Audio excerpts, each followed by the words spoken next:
ഇന്ന്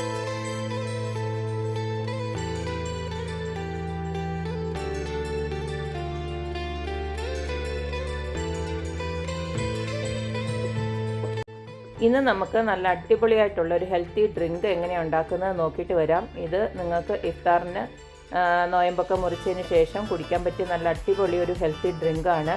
മാത്രമല്ല സമ്മർ ടൈമിലൊക്കെ ആണെങ്കിലും നമ്മുടെ വയറൊക്കെ ഒന്ന് ഫുള്ളാക്കിയിരിക്കാനും അതുപോലെ തന്നെ ഹെൽത്തി ആയിട്ടൊക്കെ ഇരിക്കാൻ ആഗ്രഹിക്കുന്നവർക്ക് പറ്റിയൊരു അടിപൊളി ഡ്രിങ്കാണിത്.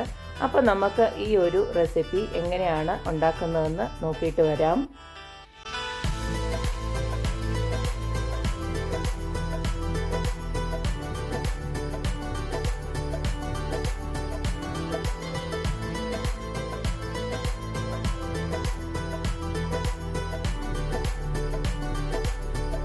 നമ്മുടെ ഹെൽത്തി ആയിട്ടുള്ള ഒരു ഇഫ്താർ ഡ്രിങ്കിന് വേണ്ടിയിട്ട് ഞാൻ ഇവിടെ ഒരു 2 ക്യാരറ്റ് ഇതുപോലെ ഗ്രേറ്റ് ചെയ്ത് വെച്ചിട്ടുണ്ട്.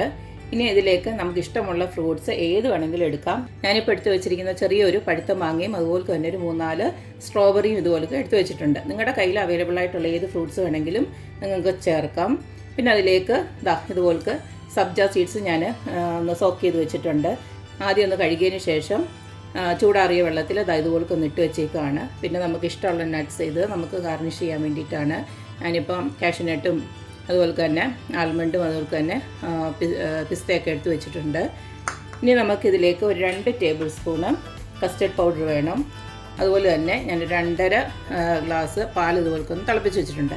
ഇതിലേക്ക് ആദ്യം തന്നെ കുറച്ച് പാലൊഴിച്ച് നമുക്ക് ഈ ഒരു കസ്റ്റർഡ് പൗഡർ ഒന്ന് റെഡിയാക്കി എടുക്കാം. ഇത് നമുക്ക് ആദ്യം തന്നെ ഒന്ന് കലക്കി വെക്കാം. കട്ടയൊന്നും ഇല്ലാതെ ഒന്ന് കലക്കി എടുത്ത് വെച്ചാൽ മതി. ഇതിനെ ഇവിടെ ഇരിക്കട്ടെ. അതുപോലെ തന്നെ നമ്മുടെ ഈ സബ്ജ സീഡ്സ് ഉണ്ടല്ലോ അതൊന്ന് ടേസ്റ്റ് കിട്ടാനായിട്ട് ഞാൻ ഒരു സ്പൂണ് പഞ്ചസാര ഒന്നിട്ട് കൊടുക്കുകയാണ്. അതുപോലെ കുറച്ച് ഉപ്പും കൂടെ, ഒരു പൊടിയോളം ഉപ്പ് മതി. ഇതും കൂടെ നമുക്ക് ജസ്റ്റ് ഒന്ന് കലക്കി ഇതുപോലെ ഒന്ന് വെക്കാം. ഇതിനെ ഇവിടെ ഇരിക്കട്ടെ. ഞാൻ തന്നെ ഇതുപോലൊരു പാന് ഒന്ന് ചൂടാക്കിയതിന് ശേഷം ഒരു 2 സ്പൂണ് നെയ്യ് ഒന്ന് ഒഴിച്ച് കൊടുക്കാം.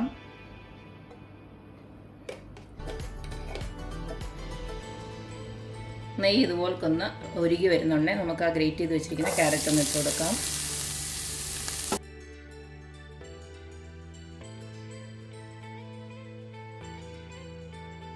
ഇനി ഈ ക്യാരറ്റിലോട്ട് നമുക്ക് മധുരത്തിനാവശ്യമായിട്ട് ഒരു 3-4 സ്പൂണ് പഞ്ചസാര ഒന്ന് ഇട്ട് കൊടുക്കാം.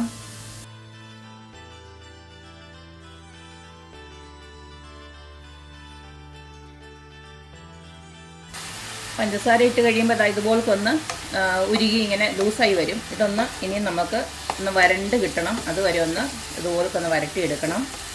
മധുരം എല്ലാം നമ്മുടെ ഈ ഒരു ക്യാരറ്റയിൽ പിടിക്കണം. ക്യാരറ്റിൻ്റെ വെള്ളമൊക്കെ ഇതുപോലൊക്കെ പഞ്ചസാര ഇട്ട് കൊടുത്തൊക്കെ നല്ലതായിട്ട് വറ്റി കണ്ടില്ലേ. ഇതുപോലെ ആയി വരുമ്പോൾ നമുക്കിതിനകത്തൊന്ന് വേണമെങ്കിൽ കുറച്ച് ഗാർണിഷ് ചെയ്യാൻ വേണ്ടി ഒന്ന് മാറ്റി വെക്കാം. ഞാനിപ്പോൾ ഒരു ഇത്തിരി ഒന്ന് മാറ്റി വെക്കുന്നുണ്ട്, ഇത്രയ്ക്കൊന്ന് മാറ്റി വെക്കുന്നുണ്ട്. ബാക്കിയിലോട്ട് നമുക്ക് ആ തിളപ്പിച്ച് വെച്ചിരിക്കുന്ന പാലുണ്ടല്ലോ അതങ്ങോട്ട് ഒഴിച്ചു കൊടുക്കാം.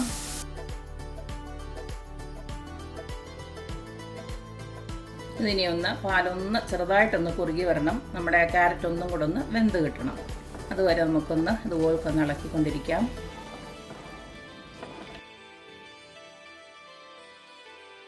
നമ്മുടെ പാലൊക്കെ ഇതുപോലെ നല്ലതായിട്ട് തിളച്ച ആ ക്യാരറ്റൊക്കെ ഇതിലേക്ക് വെന്ത് വന്നിട്ടുണ്ട്. ഈ സമയം നിങ്ങൾക്ക് മധുരം വേണമെങ്കിൽ ഇത്തിരി കൂടെ നോക്കിയിട്ട് ഇട്ട് കൊടുക്കുക. ഇത് ഇത്രയ്ക്ക് മധുരം ഇല്ല ഞാൻ ഇട്ട് കൊടുത്തത്, എന്നാലും ഞാൻ അധികം മധുരം ഇട്ട് കൊടുക്കുന്നില്ല, ഇത്രയേ ഇടുന്നുള്ളൂ. നിങ്ങൾക്ക് വേണമെങ്കിൽ ഒരു 5-6 സ്പൂൺ ഇട്ട് കൊടുക്കണം കേട്ടോ. ഇച്ചിരി മധുരം ഇഷ്ടമുള്ളവർക്കാകുമ്പോൾ ഇത്തിരി കൂടെ മധുരം ഇട്ട് കൊടുക്കണം. ഈ ഒരു കസ്റ്റേർഡ് മിൽക്ക് ഉണ്ടല്ലോ, നമ്മൾ കസ്റ്റേർഡ് ഇട്ട് കലക്കി വെച്ചിരുന്നത്, അത് ഇതുപോലെ ഒന്ന് കലക്കിയതിന് ശേഷം ഇതിനകത്തോട്ടൊന്ന് ഒഴിച്ചു കൊടുക്കാം.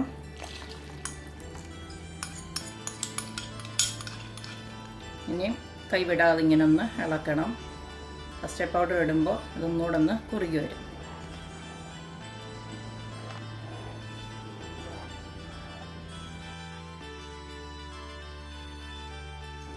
അപ്പോൾ ഇതുപോലൊന്ന് കസ്റ്റർഡ് പൗഡറൊക്കെ ഇട്ടതിന് ശേഷം ഇതുപോലൊന്ന് കുറുകി വരുന്നുണ്ടെങ്കിൽ നമുക്ക് സ്റ്റൗ ഓഫ് ചെയ്യാം. ഇത് ഇനിയൊന്ന് തണുക്കാനായിട്ടൊന്ന് മാറ്റി വെക്കാം. റൂം ടെമ്പറേച്ചർ ആകുന്നിടം വരെ ഒന്ന് വെയിറ്റ് ചെയ്യാം.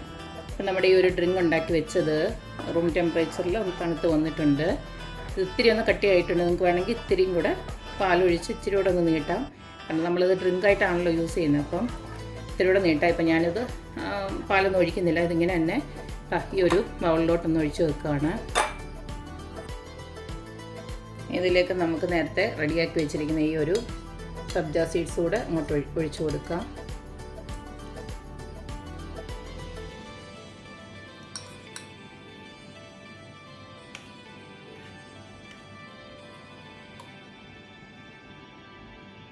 ഇനി ഇതിലേക്ക് നമ്മൾ നേരത്തെ കട്ട് ചെയ്ത് വെച്ചിരിക്കുന്ന ഫ്രൂട്ട്സ് ഇല്ലേ, അത് കുറച്ചിട്ട് കൊടുക്കാം. കുറച്ച് നമുക്ക് ഗാർണിഷ് ചെയ്യാനും വെക്കാം.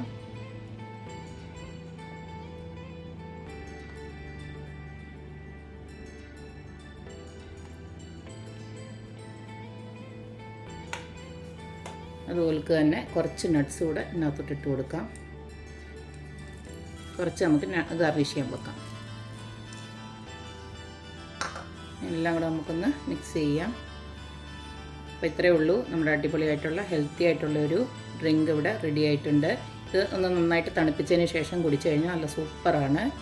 ഇപ്പം നോമ്പിൻ്റെ സമയമാണല്ലോ, അപ്പം റമദാനിൻ്റെ ഇഫ്താർ ടൈമിലൊക്കെ ഇതുപോലെ ഒരെണ്ണം രാവിലെയൊക്കെ ഒന്ന് ഉണ്ടാക്കി വെച്ച് കഴിഞ്ഞാൽ ഫ്രിഡ്ജിനകത്ത് വെച്ചാൽ മതി. നിങ്ങൾക്ക് ക്ഷീണമൊക്കെ മാറാൻ നല്ലൊരു ഡ്രിങ്കാണ്. അപ്പോൾ എല്ലാവരും ഇതുപോലൊക്കെ ഒന്ന് ഉണ്ടാക്കി നോക്കുക. സേഫായിട്ട് ഇരിക്കുക, ഹെൽത്തി ആയിട്ടിരിക്കുക. അപ്പോൾ എപ്പോഴും പറയുന്ന പോലെ തന്നെ എൻ്റെ റെസിപ്പീസ് ഇഷ്ടമുള്ള എല്ലാവരും please like, share and subscribe. അപ്പോൾ ഇനി ഒരു അടിപൊളി വീഡിയോ ആയിട്ട് വരുന്നവരേക്കും ബൈ.